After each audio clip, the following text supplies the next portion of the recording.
Money is meant to be used and not saved. How true is this statement?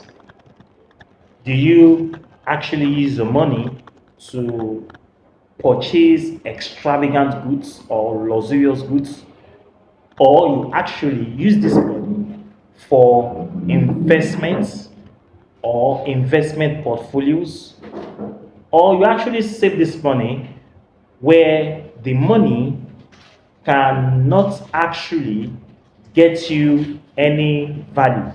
Over a period of time, most especially in a period of inflation where money does not have value, even if you have like 2 million naira in your savings, that money does not have any value. Because at that point in time, the money is not creating value for you. And that is why, in a period of inflation, you discover that money does not have any value. So if you're actually saving your money in a savings account in a bank, in a period of inflation, no matter how much you have in that account, that money does not have any value. Because if you save 10,000 naira in a savings account now, in the next 10 years, that 10,000 naira is still what you have in that account. And in the next 10 years, when inflation has risen by maybe 2% or 15% or 10% or thereabouts, you will discover that 10,000 naira, what that 10,000 naira can buy you in the society is nothing. Is nothing. And that's why in Nigeria now, if you have some money with you, you discover that even if you have 100,000 naira, you cannot buy more than one or two things. And you begin to wonder what is actually going on. It is actually inflation. So, money is meant to be used and not saved.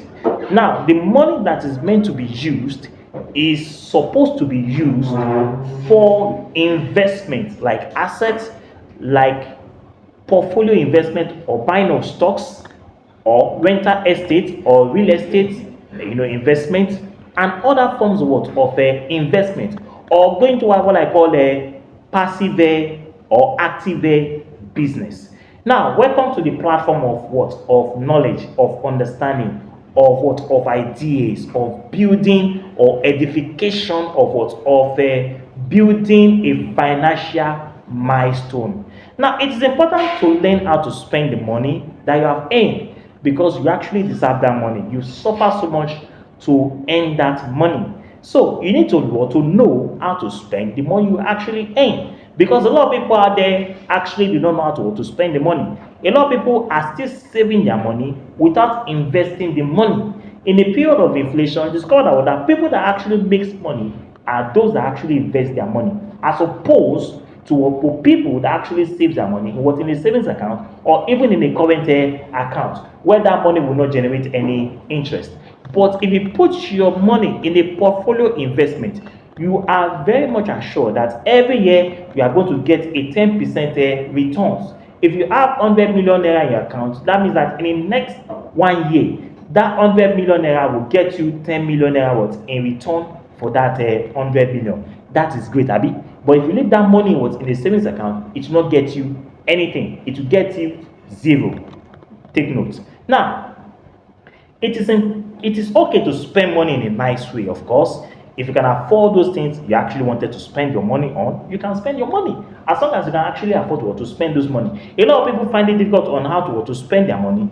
The goal of money is being able to enjoy the money. So if your money cannot add any value to you, then that money is as good as it's being useless, because the goal of money is being able to enjoy the money. You should be able to enjoy the money you work for so hard. You sweat and you went through a lot of things to actually have that money. So you should be able to enjoy that money. If you want to enjoy all the good stuff that you actually wanted, you should be able to afford them.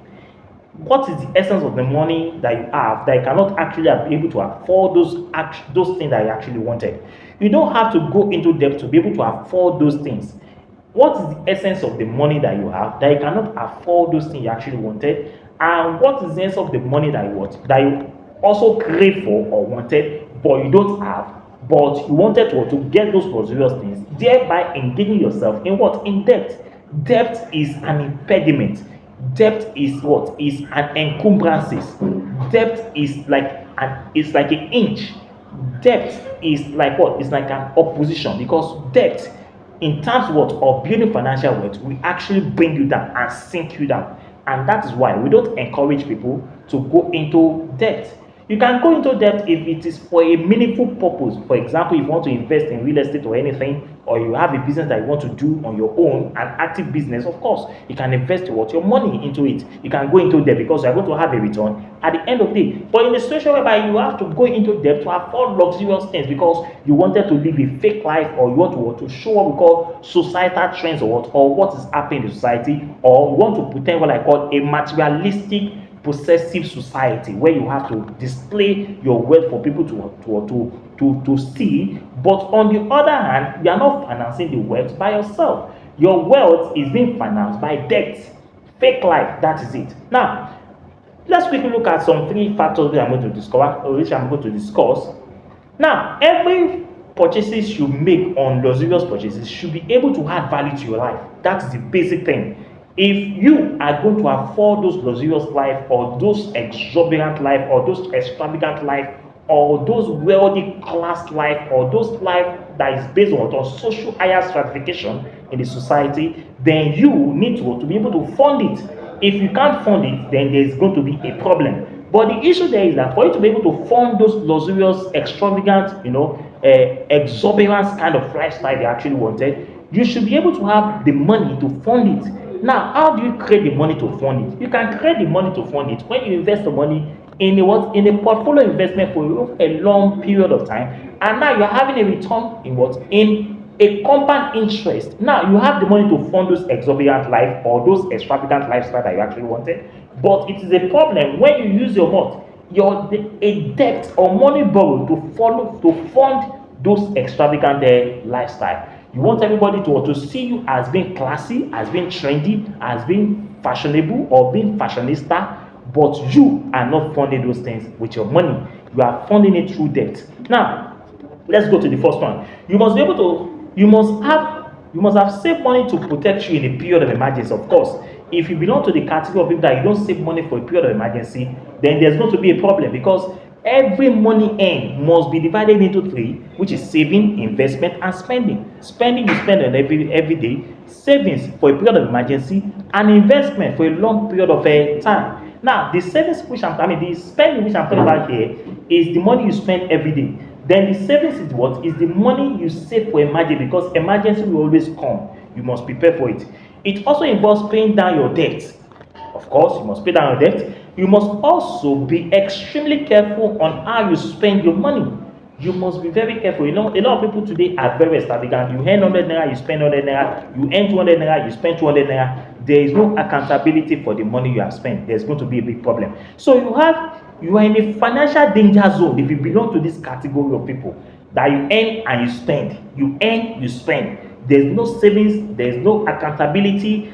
There is no accountability or integrity on what you are spending. You are spending lavishly, you are spending extravagantly, you are spending luxuriously, you are spending without any impediment, you are spending without any control. You are spending on a free fall. I call it a free fall, because when it's going to turn on you, it will be like what I call a thief in the night. It will be like a thief in the night. So if you belong to the category of people that spend extravagantly or freely without any limitation, there's going to be a problem. You belong to what I call the danger zone, because it will come like a thief in the night. When emergency will come, you will find yourself wanting. So do you belong to this category? So when you find yourself in this financial danger zone, there is a need for you to change. There's a need for you to save up. There's a need for you to prepare for exigency.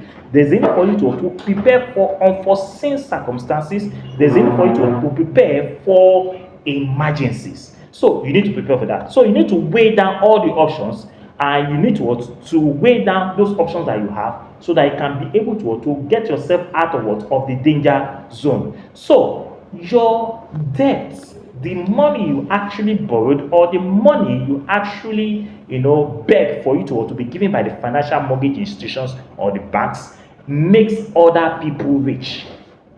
Of course, when you borrow the money, it's not free. They will give you money, but it goes with interest. In Nigeria now, the interest rate is about 27 point something percent. It was 224 point something percent. Now it's now about 27 point something percent. I could remember sometime I went to a bank and I was trying to cajole them, to make them look so humanistic and very pluralistic and very, holistic in their approach. But I was trying to get an information from them, and from the lady that was actually the marketer in their bank, she was telling me that the interest rate was actually 27 point something percent. And I was like, wow, this is what superfluous. This is actually extravagant. This is actually gargantuan. It is actually too big. But that is society, that is the kind of society we actually find ourselves, which is Nigeria for you. The same thing applies to every part of the world that you find out there, because the interest rate is always on the high side. It is always skyrocketing. It is always moving up. It is always big. Now, the second category is what I call the phase two. Now, here you have to break down your money into three segments, into three parts. And what are those three parts? You have what we call savings, you have what we call investment, and you have what we call spending. Now, if you cannot save your money, if you cannot spend your money, and if you cannot invest your money, then it is going to be very difficult for you to create a wealth for yourself. So for you to be able to actually create wealth for yourself, you need what we call savings, you need what we call investment. Investment is wealth creation. Investment is financial independence. Investment is financial freedom. Investment is taking yourself from the shackles of opoloi, of impoverishment, from poverty and actually penury. So if you want to live a superfluous and influential, a very decent, well affordable life with you having all the prerequisites of life, then you need to do what we call investment. Now, you should avoid spending all your money, all your income without without savings and the investment. Now, the money you have actually saved, when those money are not actually used for the emergency which you actually prepare them for or propose them for, and you do not use it, what do? You will invest that money into what we call investment. You must spend less and save more. That's what we're saying. Spend less and save more. Spend less and invest more. Spend less and become wealthy. Spend less and become rich. Spend less and become affluent. Spend less and have a beautiful future.